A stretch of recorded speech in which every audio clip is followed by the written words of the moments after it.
You know what's really terrifying? That unfinished college degree lurking in the background, just sitting there, waiting for you.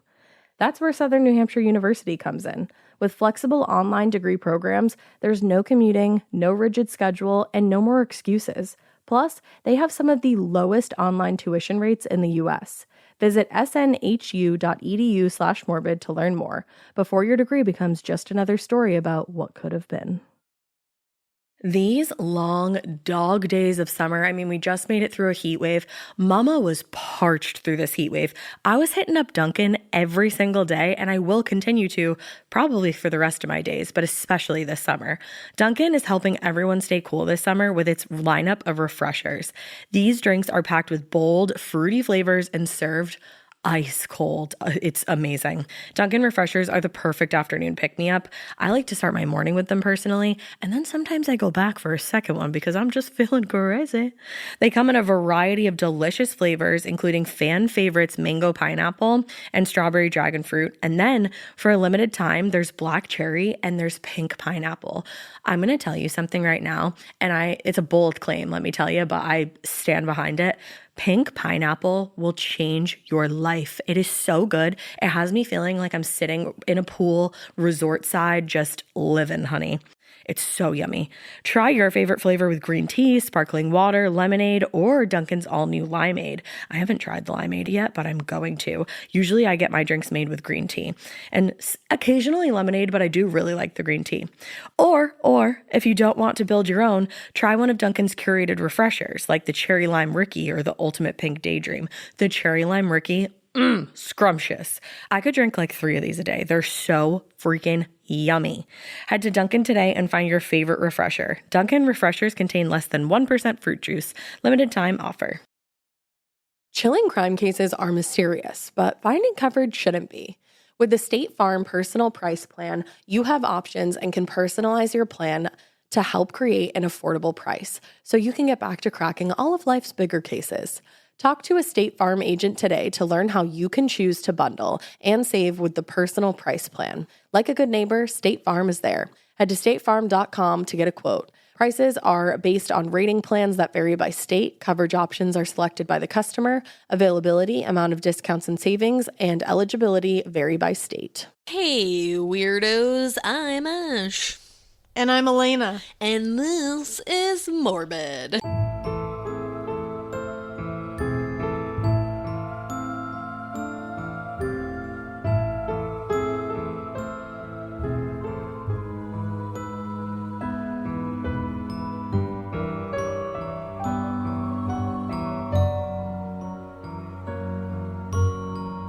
Super morbid. Here we are. Hey. How are you, everybody? I am hopped up on espresso at this current I moment. love that. I love that for you. I went back to my brown sugar and oat milkshake and espresso, and I'm like, Ooh, I missed that. yeah, forget stomach problems. Who cares? And you know what? Fall's a coming. That feels very fall. Do you feel like... I know it's only August, not even. No, it's pre-October. It is. Do you feel, though, like today feels very fallish? It does. It has the vibe. Yeah. And then all the stores have Halloween stuff out. Yes, exactly. So I'm feeling real. I'm with it. I had to go for a drive today because Drew did something silly and I had to go pick something up from him. But the drive just felt very fallish to me. It does. It's got the vibe. And I just feel like as soon as the Halloween stuff comes out, I'm like, all right, spooky season's here, everybody. I know, me too. It's officially here. Actually, now that I'm thinking of it, last night I had a dream about the leaves changing. And then I woke up this morning and I was so sad that the leaves didn't change. I know. I love green as much as the next gal. But I'm like ready. I'm like Michelle Visage when it comes to green. Unless we're talking like green. Like green. Like you know green. You're not a green. Yeah, I want it to change. I want Massachusetts fall. I want foliage. I want fall festivals. I want pumpkins all over my porch. I want to drive 2 hours just to see some better leaves. Yes. That still look the same. But exactly. There's like more of them, I guess. It just feels better. Yeah. Everybody feels me. And you know what? If we all just work together, we can have Halloween this year. So yeah, I hope so. Right now, it's not looking great, but you know, we'll figure it out. We'll figure it out, everybody. We have each other. We do. We have each other. I can come here in Halloween. But I would really like to go to a haunted house, everybody. So let's... Oh my God, I want to go to a haunted house. We're all in this together. Let's make that happen for us. That's what we're all working towards. Yeah. A haunted house. Please. That's all. Please. Let us work towards that. Just saying, okay? Just saying. All right. So should we tell them what we're going to talk about today, even though they already clicked on the episode? Yes. And also, just quickly, if you hear like a weed whacker in the background... You know, I got neighbors, and these neighbors really don't appreciate that I'm recording at any given time during the day or night. So, and that man is always weed whacking. We were just saying so many weeds. Like, you don't have that many weeds, sir. Like you said, he's not doing it right if he's got to do it that much. Well, he's not doing it right either, because he just goes... And then like it pauses for 30 minutes and then it's like... So he's just whacking it for a second. That sounded terrible, but LOL. I don't know. I don't know his life. Maybe he is. But if you hear that in the background, I'm sorry. I'll do what I can to drown it out. But, you know, this is what we get for being in suburbia, you know? Fucking suburbia. All right. Well, today we're going to be talking about Charles Schmid, a.k.a. the Pied Piper of Tucson. I literally didn't know what you said at first when you were like, Charles Schmid. Charles Schmid. Like, what is that? It's hard to say because it's like Charles, and then you have to like pick it up with like another Charles Schmid. Charles Schmid. Like, it's like your hard. voice doesn't want to stop saying the first S. And the Pied Piper. The Pied Piper. I know this one, and woof. Yeah. Weird story. Here we are, that everybody. Was a fairy tale, I guess. Or it's really gross. It's like folklore. Yeah. What is it? Who knows? I don't know. This is about Charles. You know it. Well, you get what we're talking about. Hi. This is about Charles, and he was born on July 8th, 1942. Long time ago. Long time ago in Tucson, Arizona. Now, Charles's biological mother wasn't married at the time when Charles was born. Oh, scandalous. The most scandal. It was super duper frowned upon back then, as we all know. Things sucked back then. So she was like, yeah, I have to put you up for adoption because I'm unwed. Wow. Yeah. It's fucked. That's escalation. Yeah, it is. But, you know, he did get adopted by an amazing family. Oh. Charles Sr. and Catherine Schmid were the ones to adopt him. They were super well-to-do people, and they made a very good living because they owned the Hillcrest Nursing Home in Tucson. Charles was also their only child, so they had, like, all that dough. He doted on them. Oh, or they doted on him. They doted on him, not vice versa. Yeah, not vice versa. I haven't had an espresso yet. Have some because I'm like, whoa. But they spoiled the crap out of him. His allowance, I read, was $300 a month. And you know I love to check out what the purchasing power would be today. You'll love it. A super chill $3,382 a month. For an allowance. For an allowance, just like for doing jack shit. Meanwhile, that's like a great paycheck a month. Like literally, like doing a actual job, like actual labor. Yeah, this dude was making serious coin just existing. Wow. But I think that this was kind of one of those families that looked really happy and prestigious from the outside, but there was a lot going on behind closed doors, specifically between Charles and his father, because they would always be arguing. And most of the time it seems like they were arguing because Charles was like never doing well in school, even though he was really intelligent and described as super intelligent by his own teachers and classmates. One of those not living up to his potential. Exactly. But where Charles did live up to his potential was in gymnastics. He was like an amazing gymnast, apparently. Wow. And he was on his high school's team. He was actually the reason why they went to the state championships one year. So random, like... That's a very random fact. Random talent. Yeah. And then, so he was super good, but then for some reason during senior year, or like when he got to senior year, he just didn't want to be a gymnast anymore, and he quit. So see, potential again, just wasting it. Yeah, it's like a theme here. It's a pattern. Now that same year, he was also caught stealing from the machine shop at school. He was like stealing some tools, so he got suspended. But Charles took that punishment and decided to personally extend it and just never go back to classes. Oh, okay. Yeah. He was like, you know what? I need to be punished further. I think he was just like, I'm good with school, so I'm good. I'm gonna dip. And it was literally right before he graduated. Like, he was very close to graduating. It was like, just, why don't you hang on tight? What a strange guy so far. And it only gets stranger. Like, it's like, why wouldn't you just finish it out? I don't know, but I feel like there's people like that in my graduating class that were just like, bye. And I was like, but we're so close. Yeah, like you might as well, like, that's... Like, I don't want to be here either, but, like... It's weird. It's a month away, so it's like leaving fuck it. one bite of the apple, and you're like, just take that last bite. Yeah, exactly. Why throwing it? Like, just finish it. Weird analogy, but I don't know. I like apples. I really want one. It's fall. Okay. It's fall in my brain. It's fall here. But yeah, somehow his parents just still agreed to let him stay with them. He actually lived in his own place that was on their property, and they continued to give him that insane allowance and also allowed him a new car and a motorcycle. Now, Wow. I don't know if he bought those things with his allowance, like himself. I doubt it, because he wasn't really into like spending his own money. I think I'm like, were these graduation gifts that maybe they just couldn't return? They bought him, hoping he was going to finish that whole thing out. Yeah, couldn't get store credit, I guess. Yeah. But, like, you're 18, get a job or finish school. You've got two choices. Yeah. But when he wasn't slumming off his parents, he would drive his vehicles around and hit on girls while hanging out with his buds. Just dude shit. Just guys being dudes. Yeah, bros being man. Exactly.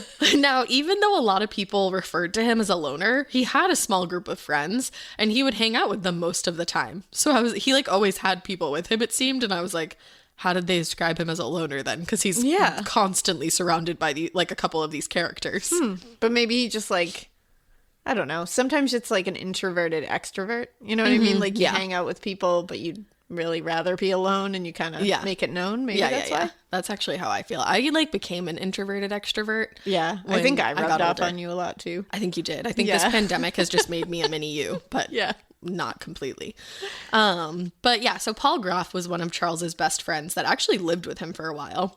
Paul himself was known around town as a pretty bad dude. Uh-oh. He ended up in prison at a pretty young age because he just, killed a man during an armed robbery.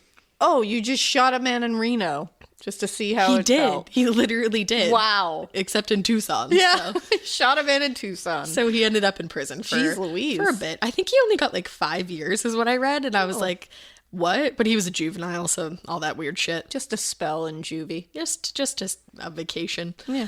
Now, the two other closest guys to Charles were called John Saunders, or Sanders. I think it's Saunders. There's a U. Sounds fancy. Fuck it. And Richie Bruns. Now, they were younger than him, and almost everyone in Charles's circle was younger than him, and they all referred to him as either Smitty or the Romeo of Tucson. Get out. Immediately leave the room. Like, known around town as the Romeo of Tucson. Leave the planet. And what?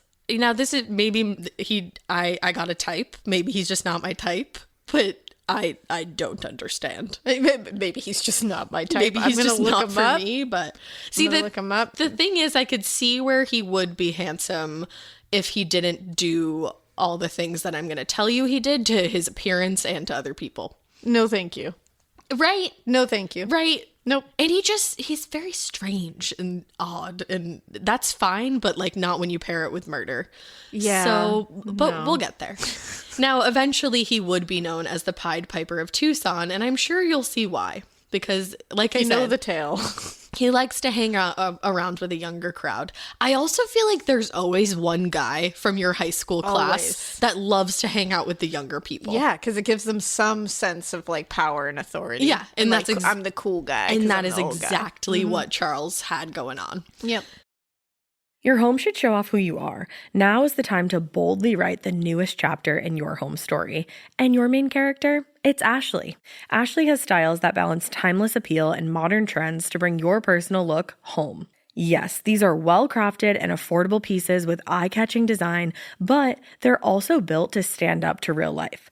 With features like stain-resistant performance fabric, options that are incredibly durable, easy to clean, and stain-resistant with machine-washable covers. Plus, Ashley provides fast, reliable, white-glove delivery right to your room of choice, so you can style your space without any stress.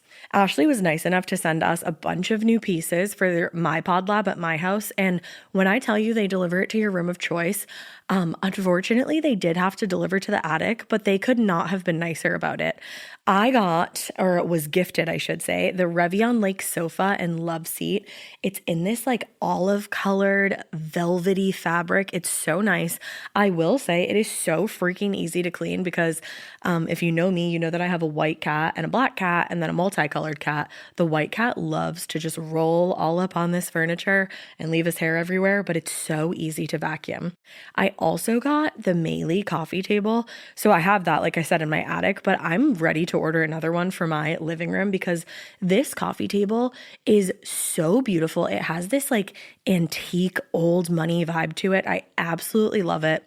And then finally, I got 3 actually of the core stone end tables. They have little shelves in them so you can dress them up and, kind of like personalize them to your style. I highly, highly recommend all of the pieces that I got. And I just recommend Ashley in general. It was such an easy process to shop with them, and the delivery, all of that from start to finish. It was awesome. Visit your local Ashley store or head to ashley.com to find your style. Getting paid twice a month doesn't mean money is scarce. It just feels that way. That feeling makes you do weird stuff, like putting things on a card you didn't need to. Earnin removes that feeling. With Earnin, you can access up to $150 per day of money you've already earned, plus up to $1,000 between paychecks. Standard transfers take 1 to 2 business days with no mandatory fees, and expedited transfers start at $3.99 and cap at $5.99. 5 million people are already on it, and honestly, it's wild it didn't exist sooner. Download Earnin on the App Store or Google Play, spelled like earning money without the G. Type in Morbid under podcast when you sign up. It'll really help the show. Earnin is a financial technology company, not a bank. Access limits are based on your earnings and risk factors. Standard cash outs take 1 to 2 business days with no mandatory fees. Expedited transfers available for a fee. Tips are voluntary and don't affect the service. Available in select states. Terms and restrictions apply. Visit earnin.com for full details. So when he turned 18, he decided it was time for a fucking makeover. Hell yeah. New look. Of course. Stacy and Clinton were like, that's not what you wear. New and year, that's new me. Not what you look like. So he dyed his hair pitch black, and he started wearing makeup that literally, if you Google Charles Schmid like makeup, every article you read will describe his makeup as pancake makeup. Pancake makeup. Every article. And he also added a really large mole on his cheek. Yeah, I was going to ask about that. Yeah, that was painted on because he wanted to look meaner. Because you know how moles just make people so mean. I was just going to say, I don't generally look at people with a mole and be like, who stay clear of them. Marilyn Monroe, a so bitch. Aggressive. Terrifying. Like what? Like Cindy Crawford, I'm not like, she'll cut Meanie Bobini. Yeah, like don't go near her. She'll break you in 2. It's like, no, usually it's like a beauty mark kind of deal. Yeah. Like, it makes you look like, I don't even know. And the thing I is, don't even really get that. He didn't draw like a Cindy Crawford beauty mark or like a Marilyn Monroe. He drew like a giant mole on the side of his face. It's literally just a large circle, a large black circle on his face. I'm very confused. I was going to ask about that because in some pictures I was seeing, I was like, he doesn't have that. Yeah, I think he probably couldn't do that anymore when he got to prison. Yeah, so they were probably like, makes sense. You can't have a sharp object. Oh, he has a very punchable face. It's the most. Yeah. And you'll only want to punch him as this unfolds. Yeah, I hate him already. Now, he was also pretty short in stature. I don't know if you have a picture over there of exactly like what he looked like from head to toe. Yeah. He was only about 5'3". Wow. Now, he probably looks a little taller in those pictures that you're looking at because he would wear cowboy boots that were too big for him. I literally just opened a picture of him with cowboy boots. The exact one. He's like in his prison jumpsuit. And he's like, yeah, he's mad. He's got like a duck face. Yeah, before the duck face. But yeah, he would wear cowboy boots that were too big so that he could stuff rags and folded up cans into them before putting them on. So that way he would add a few inches to his height. They're like DIY lifts. But then he would walk around like very weird because he was probably crunching on cans and like balancing on cans and rags. So he would literally like, I don't even know what is this movement that I'm like, he would walk around like this. Just that bad swagger. Like swagger, but like he was basically just trying not to fall all the time. Just a wobble. But his friend Richie was like, he would rather look crazy walking than like walk around short. And it's like, honey, just own the height. If you have everything, like, yeah, you can make that height is nothing. If you're literally. like a cool person and you're right, like, look at Napoleon. He did a whole deal. But then again, I'm looking at him and I'm like, you don't have essence. anything else. So it's like, that's, yeah. Exactly. But that's the strangest way to remedy short stature that I have ever seen. Like, why not just add platforms inside of the shoes? Yeah. Like, you have the money. Or just like, don't be like terrible and don't draw a giant mole on the side of your face and don't have zero like redeemable qualities. And then short stature doesn't matter at all to anyone. Write that all down. Don't do any of that. Just don't do any of that. No. And also it just sounds like really uncomfortable. Like, why do you want to walk around on cans all day? But he was also using a clothespin to stretch out his bottom lip. So I don't really think comfort was like his thing. He has a lot going on. The most. One might say the most, and one might be correct. Yeah. Now, he did that bottom lip thing with the clothespin, and you can see in certain pictures his lips look a lot fuller than others. Like, they look poutier. Yeah. And it was because Elvis Presley had that kind of, like, pout going on at the time. Oh, he thinks he's like... He loved Elvis Presley. Honey, like, that's what he was going for, kind of. You didn't make it. Yeah.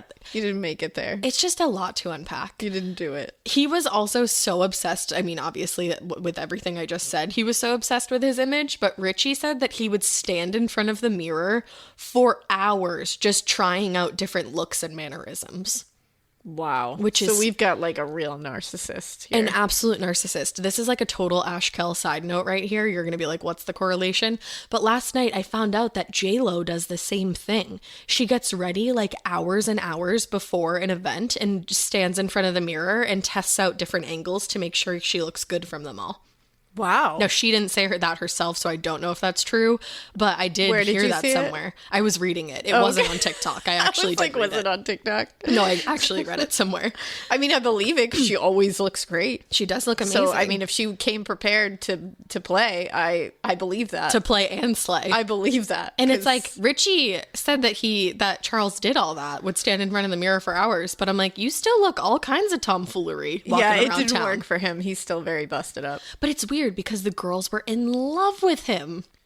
I mean, a different time, I suppose. It was like the misunderstood youths going through their like 60s emo phase that were really into him. That's the thing. It's like, can I say that like we've all been attracted to someone that you look back on and you're like, what? You mean every person I ever dated before Drew? Correct. Exactly. We joke about it all the time. We do. I got better sight apparently. Yeah.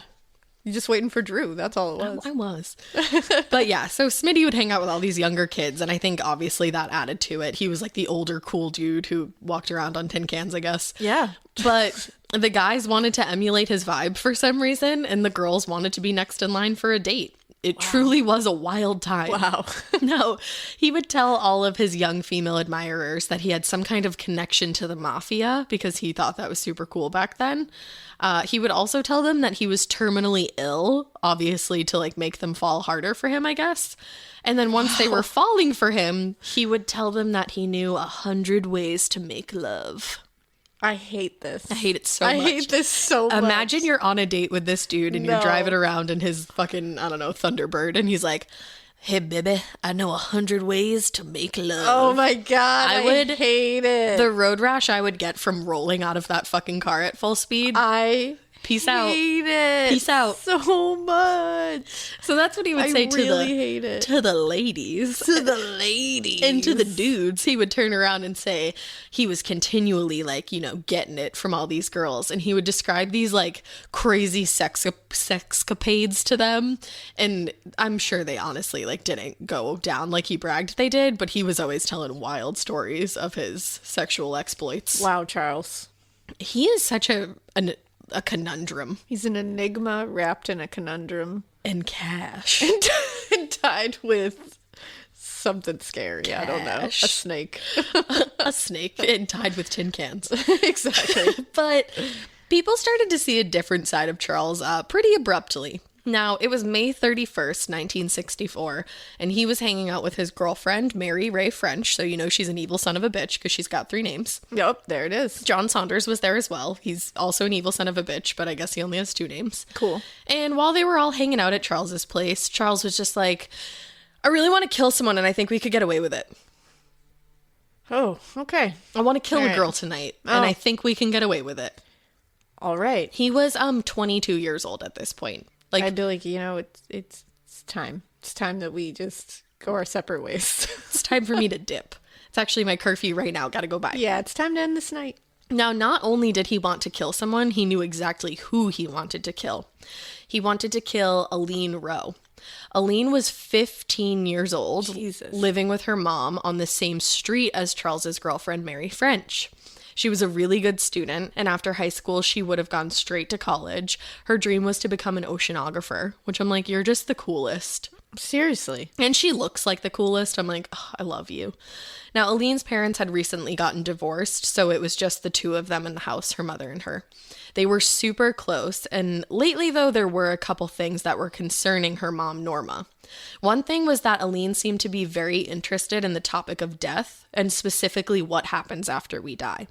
So she was talking a lot about it and like reading and everything about it leading up to the night of May 31st, almost like it was like a premonition that she had, you know? And she said that if reincarnation was what really happened to people, that she wanted to come back as a cat. Which I was like, me too, actually. I was going to say, I think that's awesome. Yeah, cats live the best life. Ask Yeah, Franklin why and not? Lux. Now, the other thing that was really concerning Norma was that Alaina was hanging out with Mary French a lot, and she didn't think Mary was a good influence. So she knew her, like hung out with her. Oh, yeah, like they literally hung out. Wow. Now, Norma had caught the girls in her backyard a few times smoking cigarettes, and when Mary wasn't hanging out with Alaina, she was with John Saunders or Charles Schmid. And Norma had this gut feeling about Charles. There was just something about him that she didn't trust, like a mother's instinct. I bet it was his face. It absolutely was, and more specifically, his eyes. Yeah. Because there was one day that he and John came by asking for Alaina, but she wasn't home. And Norma later said the look in Charles's eyes that day literally scared her to death, like a Yeah. grown-ass woman. I feel that because there's pictures that I'm looking at, and his eyes really do have like... They're empty. Yeah. Like, you know, everybody always says that, but then you look at this guy's eyes and you're like, no, those are empty eyes. There's like a darkness in There there. is. that There's just- oof. there's a darkness about his whole aura. There I feel is. Like, he really does give off a really scary vibe. He does. I think there was a lot of like mental health issues Yeah. going on there that maybe just never got diagnosed because he never really did get diagnosed with anything. Oy. So I'm not sure exactly what it was about Alaina that had Charles so intent upon killing her. Some of the sources that I read said that she had stood up John Saunders on a date or turned him down when he asked. But How dare she? I know, like free will. Who wants that? Yeah. But either way, on the night of May 31st, 1964, Charles, John, and Mary French pulled onto Alaina Street, driving Charles's car, and Mary headed over to Alaina's house. Now, Alaina was home alone that night, and she headed to bed early after wrapping her hair up in curlers for school the next day. I know, because she has great hair. Amazing Like, hair. really great hair. Now, she had a big test the next day at school and she wanted to go to sleep early. And she was sleeping when Norma checked on her before heading into work. She worked as a nurse and she was doing an overnight shift. But Mary tapped on Alaina's bedroom window and it must have awoke Alaina. And Mary was like, oh, do you want to come out and drink beer with me and Smitty and John in the desert? Like, we're just heading out to the desert for a good time. Say no. Say no. Alaina did agree. And once they were out there, Mary allegedly sat in the car while Charles and John walked Alaina down to a stream bed. This is a huge trigger warning for rape. Just gonna give you a second to skip God. forward if you'd like to. They made her undress when they got down there, and they both raped her. Jesus. When they were done with that, they just started beating her over the head with rocks. And when they were done with that, Charles walked back up to the car, and according to Mary, quote, he got into the car and he said, we killed her. I love you very much. He kissed me. He was breathing real hard and seemed excited. I don't even know what to say to that. Like, that's true callousness and Psychopathy. evil. That is just true evil. To just sit, I can't imagine my boyfriend, I can't even say Drew because I like can't even picture that. Like if I had a different boyfriend and he walked up to the car and was like, we killed her, I love you, mwah, mwah. Like, thanks so much. I'd hop in the driver's seat and yeet out of there. And that you brought her Right. to them. But I think she knew what she was doing. Yeah. Because people who were friends with, or even just knew Mary French, said that she was so in love with Smitty that she would have done anything for her. Or, excuse me, for him. Horrific. Now, a lot of people described Mary as frumpy. That was like the number one word used to describe her. Not the name you really want to be saddled with. No, if anybody called me frumpy, I'd punch them. No, I would not be psyched. No. And they said that she was probably just so happy that Smitty paid her any mind at all. So when he grabbed a shovel from the trunk and told Mary that she needed to come bury the body with him, she scurried along after him. No. There's never an excuse. No. There's never an excuse. I don't give a shit if he's an asshole and wow, he's being nice to you suddenly. That's fucked. No, it's fucked. That's fucked. She later said that the three of them took turns digging a grave for Aline, and when they were finished, they headed back up to the car, wiped it down for prints, all came up with alibis, and just drove back home. And here she is in like her curlers. Yep. Like that just really... I know. I had to add that part in because she literally went out with her curlers. That adds like a little something to it. It does. I don't know what it is, because it's just does. plans for tomorrow. Exactly. Like it's just I'm setting my hair so I can wake up with curly hair tomorrow, and you're not going to wake up tomorrow. No, it's terrible. Like that just makes it really real. And the other thing was that Mary French wasn't even his only girlfriend. He had like tons of girlfriends at one time. Of course he did. He bought two of his girlfriends, Mary and another girl at that time, $13 engagement rings, and asked them to marry him. And then the intent was that he was going to have them go to work and open up a joint bank account, and they were going to put their earnings in the bank account. So that's like another way that he was making money.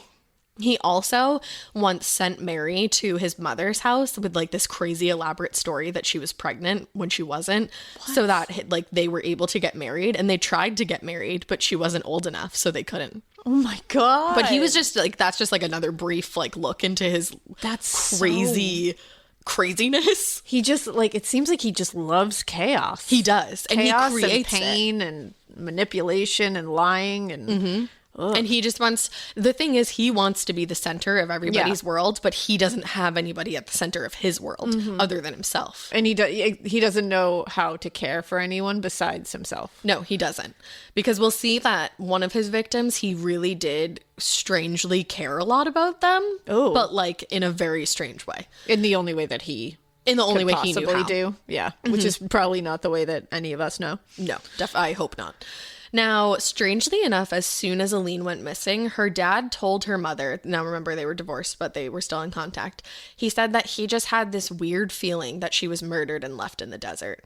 He just had that feeling. Whoa. Now, she did like to take walks in the desert by herself at night, which I was like, I'm sorry, what? Oh, no. But I guess she just did that. I mean, if you live in Arizona. The Sherwin-Williams summer sale is here. Get 30% off select paints and stains or 35% off their newest product, Emerald Symmetry, July 17th through the 27th. Whether you're looking to refresh your interior or your exterior, they've got the colors to bring your vision to life. And with delivery, getting everything to your door is easier than ever. Shop online or visit your neighborhood Sherwin-Williams store. Retail sales only. Some exclusions apply. See store for details. Delivery available on qualifying orders. Every good detective needs a partner to support them on important cases. Think of a State Farm agent like your sidekick, there to help you along the way in your search for coverage. State Farm can help you choose the coverage you need, whether it's for your home, car, boat, or even RV. With so many options, it's nice knowing you have help finding what fits for you so you can get back to solving all of life's bigger cases. Go to statefarm.com or use the award-winning app to connect with a local agent and get a quote. Like a good neighbor, State Farm is there. Arizona, there is deserts everywhere, so... Well, in certain decades, this was much easier to do than now. Exactly. It's the 60s. Now you can't even walk down your, like, suburban residential street as a woman. Like, can't even walk down your driveway alone at night. But, so yeah, it's not out of the realm that was a possibility because she was in the desert all the time. And parents know their kids, man. They do. So Norma went to the police and she told them everything. And they told her, Aline probably just ran away. Yeah, totally. That's always really good when that's the first thing that they think of. No. And it's also like, I need statistics. Tell me how often you're right. These girls just run away. When you immediately go to that. How many girls are just running away from perfectly fine... Right. Like girls that are doing well in school, that have plans to go to college, that were just studying for a big test the next day. Girls that just set their hair into curlers for the next day for their big test that they went to sleep early for. How many of those are running away in the middle of the night? Just let me know. So Norma was like, yeah, fuck you guys. I'm going to do my own investigation. Hell yeah, Norma. And which is funny that we had 2 cases this week like that now. So she was like, yeah, like fuck you. So she would go around talking to Aline's friends and she would record every single piece of information that she got into a tape recorder. Norma. Not only did she do that, but she had this gut feeling about Aline's disappearance. Something inside of her told her that Charles Schmid was responsible. And obviously we know she's correct. Again, parents. So she started following him around at night to see what he was up to. And she said, she was like, I was terrified of him. Like, I was scared that he would find me and do something to me. But Aline was my daughter, or is my daughter. I need to find out what happened to her. Holy shit, what a badass. So she would just follow him around at night in her car. And this will break your fucking heart. She had this gut feeling that he was responsible for whatever happened to Aline. But just in case Aline did run away, she left her outside light on every single night in case Aline came home. Oh, man. That stuff really always destroys me. Just those little things like that, because it puts you in her shoes. It's like she's so convinced that, and being realistic, unfortunately, that her daughter probably was murdered, but she's a mom, and there's always there. That one little piece of you that's like, but maybe I'm wrong. It's like Tara Calico's parents, Patty and John. They putting the Christmas gifts and the birthday gifts in her room, waiting for her to come back. Because imagine if you are wrong, and then you're like, oh shit, you know? So, and you just think of that. They probably just are constantly thinking of that moment where they walk back in the door. And honestly, that's probably what they're living on. I was just going to say that's probably what they're living for. Yeah, that's what you survive with. It's like so sad. Ugh. Now, the case went cold because the police didn't give a shit, apparently. So a year after Aline was killed, Charles was dating a 17-year-old girl named Gretchen Fritz. Gretchen went to a private school, and Charles actually saw her at like a local park one day. That's how they met. Okay. Gretchen's father was super well liked in the community. He was seen as like a community leader. He also worked as a heart surgeon, and it was said that at the time he was one of the nation's leading heart surgeons. Jeez. So just like a casual dude, you know? Oh, and she's gorgeous. Gorgeous. Now, she wasn't exactly well liked, though. She didn't get along with the girls that she went to school with because she didn't really have a lot in common with them. She was also known to be like a troublemaker. She kind of seemed like she liked to stir the pot a little bit. Like she showed up to a school dance with these two guys that were dressed like very boho. And at the time, that was not good at her private school. Like they were like, kind of hilarious. I love it. Excuse me. But one of her teachers said that she was, quote, erratic, subversive, and a psychopathic liar. Whoa. Yeah, so just that. That took a turn. It did. It truly did. Just okay. Now, after spotting her at the park, Charles followed her home because romance, and he knocked on the door and he said, "Don't I know you?" Oh, no. The answer is always no. No. Even if you do know them. No. No, I don't know you. You don't know me. Gretchen had seen him in the park looking at her, and she thought that the fact that he was taking interest in her like this, it was so romantic. So that day they spent an hour talking with each other, and after that they were completely inseparable. Mostly because Gretchen would not let Smitty Boy out of her sight. Everyone, including Charles himself, which like fuck his opinion, but everyone else said that she was super controlling and she would call him every second of the day if they weren't together to find out where he was and what he was doing. Damn. Now, Charles not only felt like Gretchen was getting too clingy, but she also admitted to him that while she was on vacation in California, she, quote, went out on him. Which means, like, obviously she cheated on him. I went out on him. I went out on you. So he lost it, and he told her he was going to break up with her. But the problem with that was that he had also told her that he was responsible for Aline's murder. Not only did he tell her, he drove her out to Aline's gravesite to show her, to see if she loved him. What? He was like, I'm going to show you something to make sure you love me. And she said she would. I'd be like, no. I don't want to know any of this. At that point, I'd be like, oh my God, yeah, I'm so in love with you. And then I would go to the police and I'd be like, so I accidentally fell in love with this guy that's a murderer. Please help me. Whoops. So yeah. He told her all about that, and then he was like, yeah, I'm going to break up with you. And she was like, cool, I'm going to tell everybody that you murdered Aline then. Oh, don't do that. And don't say it. Some people said that Gretchen knew of more than just Aline's murder and that there was actually one other murder. Now, there was like huge rumors in town that there was an additional murder. But on August 16th, 1965, Gretchen and her little sister Wendy headed out to see an Elvis film at the drive-in. Gretchen was driving, and it would be the last night that anybody saw those two girls alive again. Oh my God. Now, the police, who apparently didn't think it was strange that three girls of very similar ages in the same area had turned up missing within a year. And they told Gretchen and Wendy's father that the girls probably just ran away. All right, guys, it can't be your go-to. That's not the default here. We can't just go, they ran away. Like, we now have three girls around the same age. I'm going to say it again, around the same age, in the same area that have turned up missing within a year. And like, isn't her little sister's like, how old? Like 13? Yes, 13 years old. Come on. Come on, guys. Really? So Gretchen and Wendy's father was not taking that answer, just like Aline's mother. He actually hired a PI named Bill Helig, I think is how you say it, to find out either where they had gone or what happened to them. Now, Bill had multiple people working under him at all times to get any clues, and one night they found Gretchen's car parked behind the Flamingo Hotel in Tucson. Inside the car was her purse filled with money. Ooh. So that tells you something. That's a little concerning. Now, what had happened was that somehow Charles had tracked Gretchen and her sister Wendy down and convinced them to come back to his house. Now, one night he told his pal Richie there exactly what had happened. Richie later wrote a book about this all because, as we'll find out, Richie pulls the sound alarm. Now, Ooh. The book he wrote is called I, a Squealer. Because he squealed. That's the best name. It's the best I've ever heard. It's like a super quick read. I think it was a squealer. I, a Squealer. It was a quick read. It was like maybe $10 on Amazon, and it's got some good info, so go read it. I'm pretty obsessed with it myself. But so in the book, he said that one night he was just sitting with Charles in the living room, like in Charles's living room, and Charles blurted out, "You know, I killed her." Oh. And then he went on to say, "You know where? I did it here in the living room." I don't know. Why would I know that? Why would I know that? Richie probably did know that, though, because we'll see. Everybody knew that? Everybody knew that. He said, "First I killed Gretchen. Then Wendy was still going, huh, huh, huh," like I think making whimpering noises. He then strangled Wendy as well and went on to say, "Then I took the bodies and I put them in the trunk of the car. I put the bodies in the most obvious place I could think of because I just didn't care anymore. Then I ditched the car and I wiped it clean." What?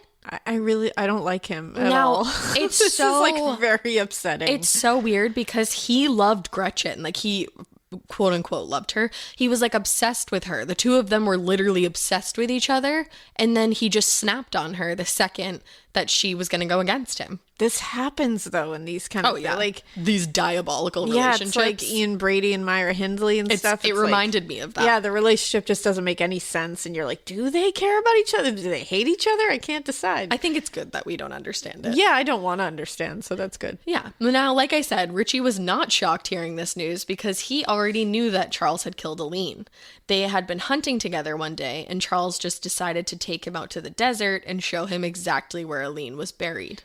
Guys, can we all like maybe go to the police? Yeah. I mean, I know the police aren't doing a great job so far. No, but maybe if you give them some shot. concrete evidence, like where she's buried. Yeah, maybe say like, I know where the grave is. Exactly. Now, there was like a lot of people in town. Now, I don't know exactly who saw the grave other than Gretchen and Richie, but it seems like everybody knew that this was going on and didn't tell the police. Oh my God, and her poor family. And there was like a ton of kids that came forward and said even if they did know, they wouldn't have squealed on Smitty. What? Because he was like the Pied Piper in town.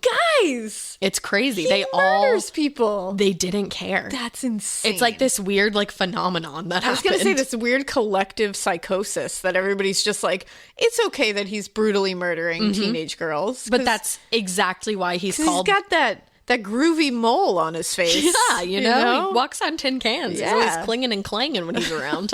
But that's why he ended up being called the Pied Piper, because he ended up just fucking stealing all Tucson's kids. Literally. Like, wrapping them underneath his spell. Wow. Yeah. So that's bananas. He shows Richie the grave. But now Richie was scared that Charles had just left the two girls' bodies out there in the open. So together they headed out there to bury the bodies. No. He said that Charles took him out into the desert again, a different location this time than where Aline had been buried. They walked out into the distance and he saw the bodies. He said they buried them and they headed home. Charles made him do like all this weird shit, like touch one of the girls' shoes. He had him throw one of the girls' shoes so that his prints were on things too. So Richie was like, okay, so now I'm fucked. Like I can't go to the police because who's to say he's not going to turn around and pin this on me and my prints are now on them. Dude. Everyone was being a fucking idiot. That's just dumb as fuck. No, that's literally just the dumbest. I have zero sympathy for you, Richie. The absolute dumbest. Now, a few days later, after they had gone out to the desert together, Richie got a call from Charles saying that he was going to be having a party and like, would you come? So Richie had been dating this girl called Kathy Morath at the time, and he had been so convinced that she was going to become Charles's next victim that he was like borderline stalking her to make sure that she was safe.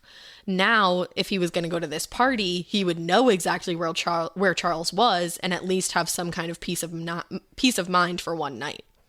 Oh, no. So, like, he knows where Charles is so that Kathy's safe. Yeah. Because Richie's main concern became Kathy, like, to the point of, like, obsession.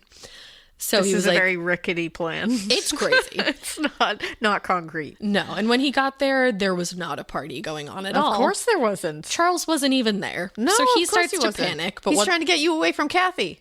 You would think. He's diabolical. You would think. Oh, man. This takes a twist no one would expect. So there was just a small group of new friends that Charles had been hanging out with, just hanging out in the living room. But all of a sudden, Charles walked in. They had been there for like maybe like 20, 30 minutes. He said it was a while before Charles came back. I'm like, you guys were all just waiting for him? Like, what the fuck? This guy had like power over everybody. Yeah. So Charles walks in with these two other guys that Richie had never seen before. And one of them was just like, hey, you're Richie, right? And he was like, uh-huh. Now, he asked if he would go. The man asked, will you go for a ride with us? No. So I don't know if Richie thought he was going to go get, like, I don't know if he thought he was getting arrested or if he had any idea what was going on, but he said that he just did what he was told.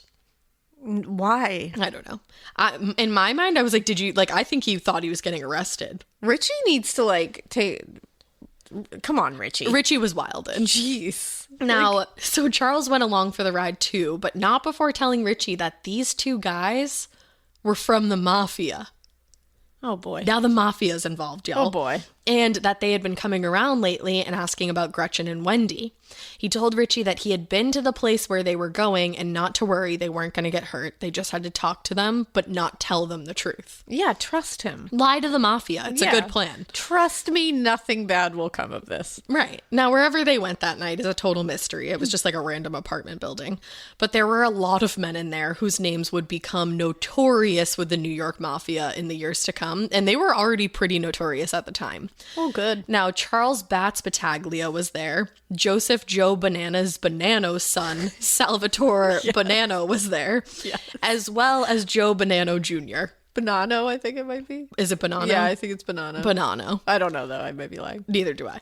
But these aren't exactly the guys that you want to question you about the disappearance of two girls that you know for a fact have been murdered and you know exactly where they were murdered and where they currently are right now. Yeah, if it's the Bonannos I'm thinking of, then yeah, no. I'm sure it is because these are like the Bonannos. The Bonannos. And the Battaglias. Wow. Like, I don't want to fuck around with that. So Richie told them that he had no idea what happened to either girl because he was fucking terrified that if he did, he would maybe be killed by them or get killed by Smitty. Yeah. Because Smitty's terrifying. So Charles Smitty Schmid there told them that actually Gretchen had been on vacation to California not too long before her disappearance, and he knew that she had run away there to be with the guy that she had cheated on him with. He said he specifically, because they were Okay, let's be honest. I feel like when we were all like really first starting our periods, we all had that moment where we bled through our jeans or something like that. And it always happened at school or at a sleepover somewhere really embarrassing. Periods always come with enough surprises, right? So nobody wants a pad that stinks. And honestly, women have been expected to just deal with that for way too long. That's why Kotex is changing the game with a completely redesigned lineup of pads and liners like Kotex BioCare. Kotex BioCare is the first and only pad with the pH proactive system that helps optimize the pad's pH. And the pad helps combat odor and irritants from period blood. Listen, we take care of our faces with 12-step routines, but we're just going to ignore our downstairs mix-up? Absolutely not. Kotex BioCare gets it, and I love that. Check out Kotex.com for more details on the new launch of Kotex BioCare, available in regular, heavy, overnight, and daily liners. Every flow covered. Now available at retailers nationwide. Here's a quick podcast for all you true crime fans. The case of the missing Reeses. It was me at the store with my mouth. Motive? They're Reese's. What was I going to do? Stop myself? Tune in next time to see if I do it again. Spoiler, I will. Wow, that had everything. Reese's, suspense, Reese's. Like, why do you know that? Like, why are you so confident? Yeah, in that? why she's not telling you that? And he's like, well, I knew that she wanted to run away, and I actually taught her how to run away before that all happened. And they were like, if she ran away, then why did the police find her car with her purse and money inside of it? And he was like, I told her to do that to like throw the cops off. Wow, the confidence this guy has With the fucking mafia. And in the like most shaky story I've ever heard, he has a lot of confidence telling it to the mafia. Seriously. But then he fucked up, obviously. Yeah. And he told them, I wish I could just go out there because I know that if I was able to go out there and like question people, I'd be able to find her. And so they were like, okay, cool. Let's arrange that. Like, dude, it's the mafia. They make shit happen. That's their whole job. Your wish is their command. They literally were like, cool, we'll set that up then. Yeah. And they did. Yeah, of course they did. But not before Charles went home and called J. Edgar Hoover himself, like tried to get in touch with J. Edgar Hoover. Just called him up on the phone. Called the FBI and was like, please help me. I need protection from the mafia. And they were like, yeah, we don't just do that. So like, we'll come talk to you tomorrow. So they were sending someone. Hang tight, pal. We'll be there tomorrow. Literally. So they said that they were sending someone, and he was like, "Whoof, woo." But then the mafia themselves showed up, and they were like, "Let's go to Cali, buddy. Let's get it." They were like, we're not gonna sleep on this. Yeah, like we're bringing you out there. I know you have an appointment with the FBI tomorrow, but we gotta go out there. I'm like, dude, they've been in your house. You don't think your fucking house is tapped? Like, Jesus. Wow. The dumb. They went out to California, but Charles was arrested in California, San Diego to be specific, on August 28th.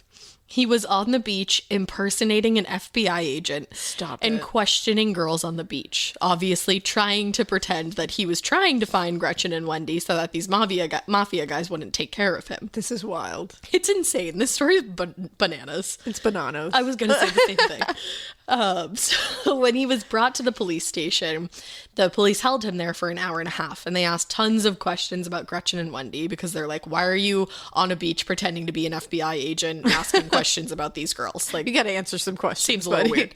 But there wasn't enough to hold him on, and actually while they were questioning him, they were notified by the police back in Tucson that he had already been talked to because he had already been questioned about this previously because he's the boyfriend. But they were like, no, he's not a suspect. Like, you can let him go. Man. Wild. So he was able to be let go and things quieted down. These guys always sneak out of these things. They always really wiggle do. out of them. But not for long. They always end up getting caught. But there's always those few times that you're like, he got out of it. Right. What? There's only 9 lives, though, that I know of. So between September and October of 1965, Charles really kept that creepy asshole status on lock. He married a 15-year-old girl. Charles, get the fuck out of Married here. a 15-year-old girl named Diana. My goodness. Now, Paul, who we had talked about earlier, he shot a guy in Reno. No, that guy. Not actually, but he did shoot a man in Tucson. Now, he had been out of prison at some point, and he confronted Charles about the marriage, being like, what the fuck are you doing married to a fucking 15-year-old? But she had recently turned 15. So he's like, hey, you big gross. He was fresh out of the 14s. I know I just shot a man in Tucson, but this is real bad. It's different. That was an accident, I guess. But he was like, you're 23. What the fuck are you doing married to this little girl? Yeah, you're gross. Apparently, when Paul confronted him, Charles lost his shit, punched a hole through the wall, ran out of his own house in his underwear, and started jumping back and forth over the fence, screaming, God is gonna punish me, over and over and over again. Yeah, sounds like there's some unchecked stuff going on here. Yeah, I think there definitely was, and I think he was really, at this point, starting to just deteriorate from the inside out. I would say so. So Paul reiterated that story to Richie, who by that point was essentially losing his mind with fear and guilt and probably about 472 other emotions. Yeah, which is why you don't see a recently dug grave of a murder victim and just be like, oh, cool. Not only that. Don't do that, and maybe you won't be riddled with guilt and shit. Oh, no, not only that. So he saw that, and then he saw 2 dead bodies. Well, that's what I mean. Buried them. Once you start, you're going to be led down a path that you're going to see some other shit, and then you're going to get involved with bad people who are going to scare the shit shit out of you for the rest you of your already life. are. So Now, it's like, dude, just don't do it. Richie himself was fucking up because I said like 42 times that he was essentially stalking Kathy because he was he couldn't tell her, obviously, like why he was so scared. Oh my God. So he was literally just being a stalker. He was just literally stalking her to the point where her family had him arrested for harassment. Good. That, my friends, is when shit starts to unravel. Oh no. So Richie headed out to Ohio because the judge told him to skip town until his, quote, infatuation was over with. Oh, okay. That's how that works? Get out of here. Yeah, just get out of town. The 60s, guys. Till you get right. Then get back. Then you can come back. I'm like, does he have to show like a paper that says like I'm over Kathy? That's like, the thing. It's I don't like, get it. Is there like some big like X-ray machine that shows if his heart goes like thump thump when You know she's what? around? It's all good now. Yeah. What? It's at a normal rate. So his grandmother lived in Columbus, Ohio, and he was going to go stay with her for a while. So the entire time he was there, he wasn't able to contact Kathy because, you know, no contact orders. That whole thing. And he was still really concerned that Kathy was going to be Charles's next target, especially now that he was gone. Because he said on one occasion, obviously we know who Charles is, but he also had like some reason to be scared, because Charles had said to him once that they should go dig up Gretchen's body and hang her by a noose on Kathy's porch to show Kathy what could happen to her if she didn't stay in line. Whoa. Again, he suggested that they dig up the corpse of his own ex-girlfriend, hang her on the porch of his friend's girlfriend to show her what could happen to her if she didn't stay in line.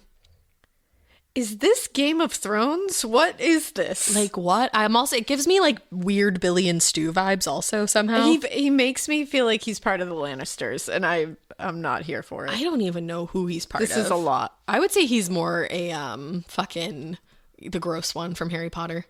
The gross one from Harry Potter? Yeah, and if you haven't seen Game of Thrones, skip over this, but he gets his throat slit by Arya. Oh, what's his fucking name? Walder Frey. Walder Frey. He gives me Walder Frey vibes. He is a Walder Frey because he's type. yucky. Yeah, you're right. Okay, but so that's why Richie was so concerned. So one night, Richie's just sitting there with G-Ma, and he blurts out everything to this poor elderly woman. Oh my goodness, your poor grandmother. I mean, everything. And she literally was like, I thought that he was just drunk because I heard beer can do crazy shit to your mind. Yeah, it doesn't do that crazy shit. G-Ma, you're so pure.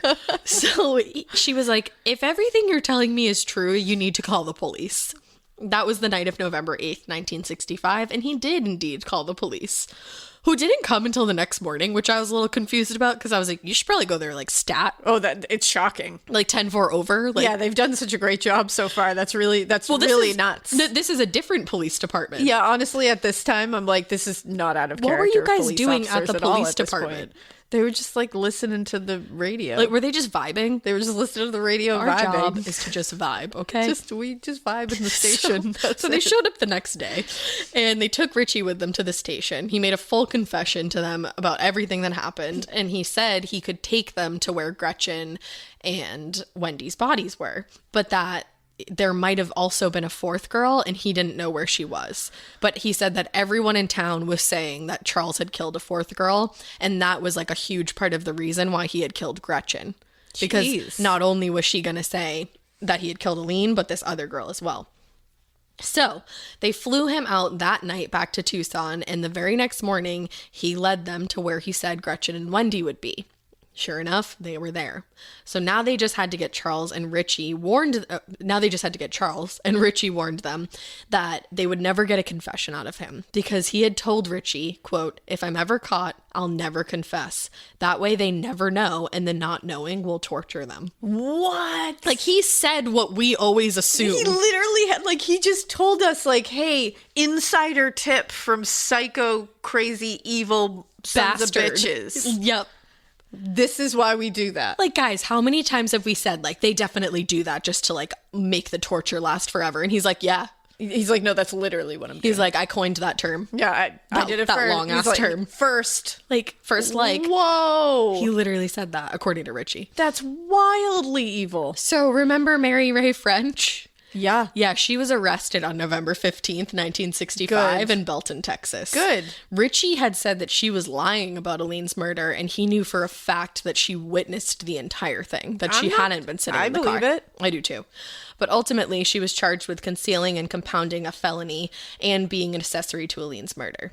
The Arizona Daily Star reported on December 21st, 1965, quote, displaying not a flicker of emotion, Mary Ray French, a slender 19-year-old brunette, heard herself sentenced yesterday to spend 4 to 5 years in state prison.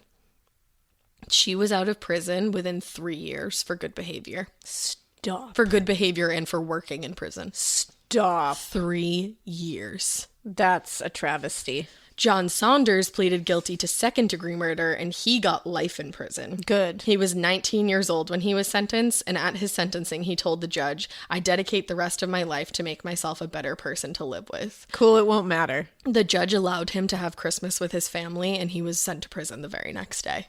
Yeah, it doesn't matter. No. Nobody cares. No, not at all. I was just like, I think that's like kind of like... No, I mean like nobody cares if you're going to become a better person because you're a terrible person. Because it doesn't matter anymore, Yeah, it doesn't because matter. you've already taken a human life. So You're in there forever. Go fuck yourself. Bye. Richie only got 1 year. Getting scared is one thing. Getting a thrill is, well, you want more of those in your life. The Genesis GV70 is built to thrill, baby. A thrilling yet elegant design always makes driving the GV70 an exciting adventure. Its powerful athletic stance screams performance and turns heads. Everybody's looking at you, girl, or boy, or whoever. Command the road and experience a class-leading standard 300 horsepower. Oh my God. Plus, discover the different dynamic drive modes for all different terrains. Choose between the different terrain modes for whatever road conditions you may encounter. The Genesis GV70's award-winning technology and performance lets you drive with comfort and drive with confidence all at the same time. It's an exciting SUV with intuitive tech that can make your ride smooth even when the road isn't. And its blind spot cameras allow you to see what's next to you. It's like having eyes on the side of your head. That's pretty iconic. Its performance, by the way, is measured not only in power, but in how it makes you feel confident, sexy. The Genesis GV70. Learn more at genesis.com and feel the GV70. The best summer pieces are the ones you end up wearing on repeat. Comfortable, versatile, and somehow right for almost every occasion. Quince makes it easy to create a summer wardrobe that you'll love, with elevated essentials made from premium materials like European linen, organic cotton, and washable silk, without the traditional retail markup. I love that! Quince's 100% European linen pants, dresses, and tops are the pieces that you absolutely will reach for all summer long.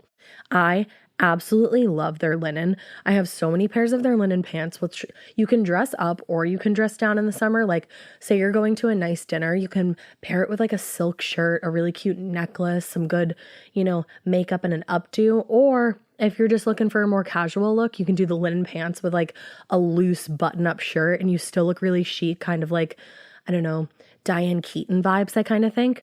Also, it's not just apparel. Quince also offers elevated essentials for your home, from bedding and bath to kitchen essentials and furniture. They have it all, honey. I am a big lover of Quince, and I really do think you will be too. Make your summer wardrobe feel easier. Go to quince.com/morbid for free shipping on your order and 365-day returns. Now available in Canada too. That's QUINCE.com/morbid for free shipping and 365-day returns. Quince.com/morbid. Probation for his entire role in the case, probably because he was the one that led them to all this. Now, both Mary and John testified in court during Charles Schmid's trial. Charles had tried to say that it was Richie who was responsible for all this. Oh, shocked. That's what he was planning all along. And a lot of people in town actually believed that because Richie had all the inside knowledge about all of the murders. Yeah, and Charles would never do that. No, never. And basically that's what it was. Like, they were still under his fucking crazy ass spell. Now, luckily, the jury did not believe that, and Charles Schmid was sentenced to death for murdering Gretchen and Mary Fritz and got an additional 50 years to life when he pleaded guilty to the second-degree murder of Alaina Rowe.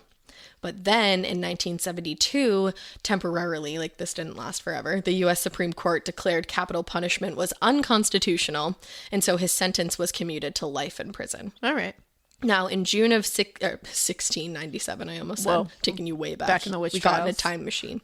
No, in June of 1967, Smitty claimed that his lawyer convinced him to plead guilty to Aline's murder, but that her body would show that he hadn't bludgeoned her, therefore maintaining his innocence. Probably not. So they exhumed her body, but sure enough, she had massive skull fractures. Yeah, of course. It was just a way for him to waste their time and a way for him probably to relive the murder. Yeah. Because he was there. Like, he had to go with them to show them where the body that was. was definitely for his benefit. There's a famous picture that we'll post associated with the case, and it's of his like giant handcuffed hands touching her skull. And he was telling them the entire time, be careful with the cranium. It's delicate. It can prove my innocence. What? Like, what part of you, I mean, I'm going to ask this question, but I already know the answer. Like, what part of you thought that this was going to work? Are you kidding me? But then let me answer that myself. I know that he didn't think this was going to work. I guarantee you he was just fucking bored in prison and was like, how can I continue to torture everybody around me? How can I go to the crime scene? How can I relive this whole thing? I would like to see her still. Yeah. That whole, oh my goodness. Do you see the picture? Yeah. This is Bananas. vile. I'm like, why did they allow him to touch her? Yeah, the fact that they allowed him to touch her is such a slap in the face to anyone who loved her and her. Like that is because outrageously disrespectful. you know, the second he touched her, he was just remembering everything. Oh, for sure. Like, that's so fucked. For sure. So that's so fucked, and we're not even done yet. While this motherfucker was in prison, he tried multiple times to escape. And on November 11th, 1972, while he was imprisoned in Tucson, he actually did escape with a good buddy that he made in prison named Raymond Hudgens. Raymond was in prison for 3 murders. Now, they successfully escaped, and they ended up in a ranch near Tempe and took on 4 hostages. Jeez. So they just decided to let those hostages go and split up. Yeah. And luckily, they were captured within a matter of days. You keep that Google images up there, because when he was found, Charles Schmid was wearing a gigantic women's blonde wig. Yep, I see it. To the picture, you're just like, what is up there? There's really no describing it. You have to see it yourself. That's the thing. I don't know how to even describe it to you other than absolutely ridiculous. He's wild looking. Wildin'. Like, truly wild. In 1974, he changed his name to Paul David Ashley because he thought that might help his chances of getting rehabilitated. No. Just like, if I have a different name. And also, like, why would you choose 3? That just proves you're psychotic. Yeah, that's a no. Now, when not attempting to escape from prison, Charles was actually getting really into the world of poetry, and he was actually good at it. He wrote his own poems all the time, and he got so confident that he sent some of them to a professor at the University of Arizona. The professor was actually very impressed with Charles's work and said that he was talented, and he would mark up his work and correct different things and then send it back to him. Come on, guys. So they just became like pen pals. Yeah, don't do that. Now, here is the, how do you say it again? Pièce de la résistance. The pièce de résistance. That, thank you. I added too many like laws I like L's it. to that. Now, on March 20th, 1975, Charles got into a very intense fight with 2 other inmates, and he was stabbed almost 50 times. Whoops. Oopsie. He got stabbed in one of his eyes. He got stabbed into the lung and also into his intestines. At the hospital, they had to remove his eye. They had to stitch up his lung, and they also had to give him a tracheotomy. Did I say that right? Yeah. Awesome. Now, after all they did, he still got a blood infection, and he died 10 days later on March 30th, 1975. Man. Peace the fuck out. What a thing. Now, his mother decided to have him buried in the prison cemetery because she was worried that if he was buried on like their plot of land, that people would just defile his grave constantly. Yeah, for sure. And she and his father were left with all of the legal fees that he had accumulated. Oh. All of the legal fees. Wow. Yeah. Now, Charles's case got a lot of public attention, obviously, and people all over the world were talking about how just cold and evil he was and how crazy this case was. That so many teenagers came forward, like I said, and said that they knew all about it, but never told their parents, never told police, because that's terrible. They were under his spell, man. So I don't know if you've ever seen the movie Smooth Talk. I've never seen it. No.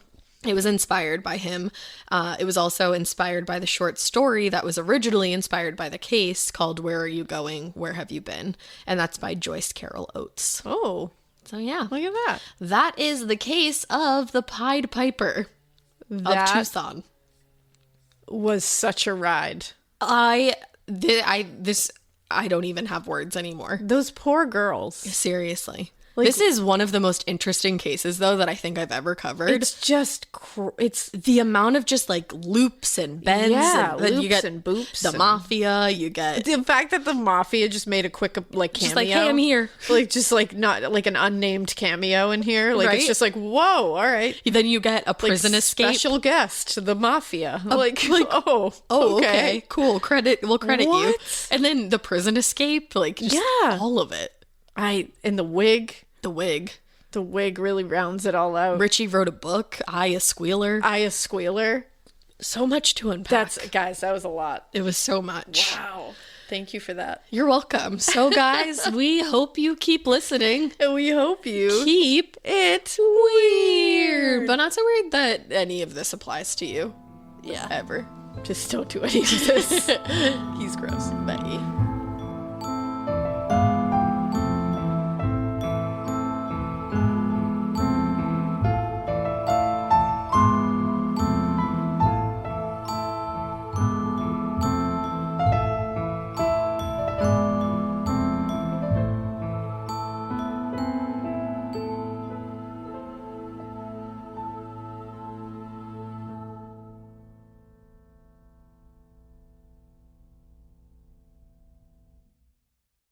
Do you remember in school when your teacher had a favorite of everything? A favorite marker, a favorite element, and yes, even a favorite student? Who wasn't me, so let's move on. I want to talk about their real favorite thing. Kleenex tissues. According to teacher lists, Kleenex is the #1 facial tissue trusted by teachers. They're silky soft, help prevent skin irritation. And now, with Kleenex Snap and Go, you can take them anywhere. Stock up on the ultimate classroom favorite. For whatever happens next, grab Kleenex. You know that feeling when you come home late from work and those puppy dog eyes just pierce right through your soul? Or when you're packing for a trip and your cat refuses to leave your suitcase? Yeah, we've all been there. Pet parent guilt is real. And you know what? It's completely normal. That's exactly why Hill's Pet Nutrition exists. They understand that being a pet parent means being human, with all of our imperfections and daily juggling acts. Hill's science-led nutrition helps you give more love than humanly possible. Whether it's those long work days or trying to balance attention between multiple pets, Hill's Pet Nutrition gets it. They've created science-based nutrition that supports your pet's lifelong health, so you can feel confident even when life gets hectic. Because you're only human, there's Hill's. Science does more. Ready to let go of the guilt? Find the right food at hillspet.com/podcast. That's hillspet.com/podcast.